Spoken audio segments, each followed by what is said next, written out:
and yesterday, today, tomorrow. That's not natural sequence of time. There is also psychological time in us.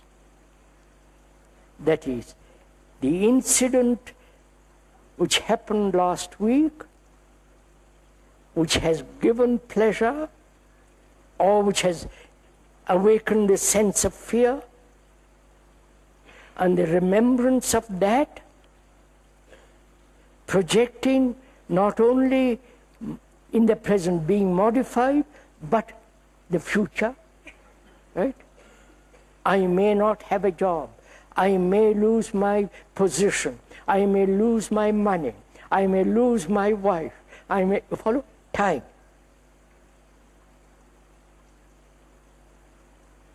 So, is fear part of time? Right? It looks like it. Right? And what is psychological time? There is time by the clock, obviously. If one has to catch a train, it's fixed, there's time. To go from here to there requires time, and so on. Time implies space. Right? Not only physical time which needs space, there is also psychological time which needs space. Yesterday, last week, modified today, tomorrow. There is space and time, right? Right? That's simple. So, is fear the movement of time? And is not the movement of time psychologically the movement of thought? You following me? Please, there's very good education for each one of us.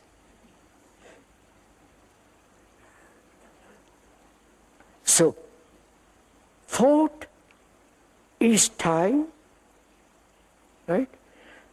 Time is fear. Obviously.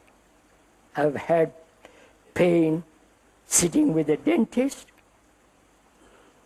remembering, stored, projected, hope not to have that pain again. Thought is moving, which is time of yesterday's pain, held, and not wanting it again. So, fear is a movement in space and time which is thought. Right? If one sees that not as an idea but actuality, which means one has to pay attention to that pain which happened here, that fear which happened here last week, to give to that fear complete attention at the moment it arises, then it's not registered. You try, do this and you'll find out for yourself. When you give complete attention to an insult, there is no insult. Or if somebody comes and says, what a marvelous person you are, and if you pay attention, it's like a water and duck's back. Right? So please see the truth of this for yourself, that when you realize time, space, thought is the movement of fear. Right? That's a fact. Not described by the speaker, but if you have observed it yourself, that's an absolute fact. You can't escape from it. You can't escape from it. You can't escape from facts. It's always there. You might try to avoid it. You might try to suppress it. Do every kind, but it's always there. Right? And if you give complete attention to the fact is not. Psychological. You understand? So, the content of our consciousness is the movement of thought, time and space. Whether that space is very limited or wide, extensive, it is still a movement of time, space, thought. As we pointed out, together, pleasure. Right?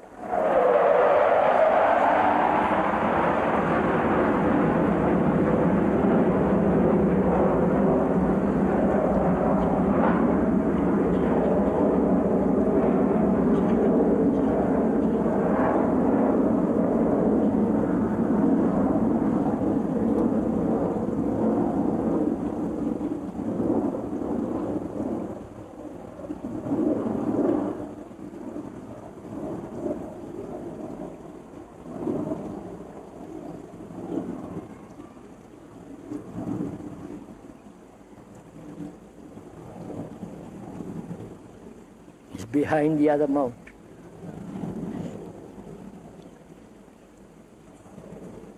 I hope you have observed something. The extraordinary mechanical power of that instrument. Right? The tremendous power.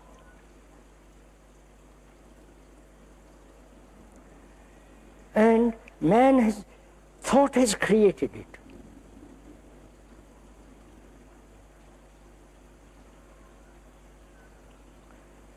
Thought has created different forms of power in ourselves, but they're all limited.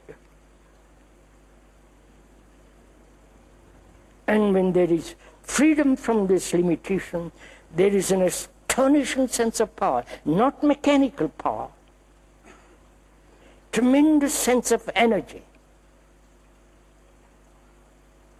much more than that.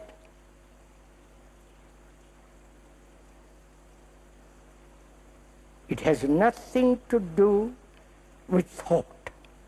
And therefore that power, that energy cannot be misused. But if thought says, I will use it, then that power, that energy is dissipated. Right? So we've got 5 minutes more left. Must also talk over together the other factor which exists in our consciousness, which is sorrow, grief, pain, and the wound, the hurts that exist in most human beings from childhood. The hurt, from that hurt, psychological hurt, the pain of it, the remembrance of it, the holding on to it, and the grief that arises from it, and also there is grief involved, sorrow involved in it, and also there is the global sorrow of mankind, which have faced thousands and thousands of wars, millions and millions of people have cried.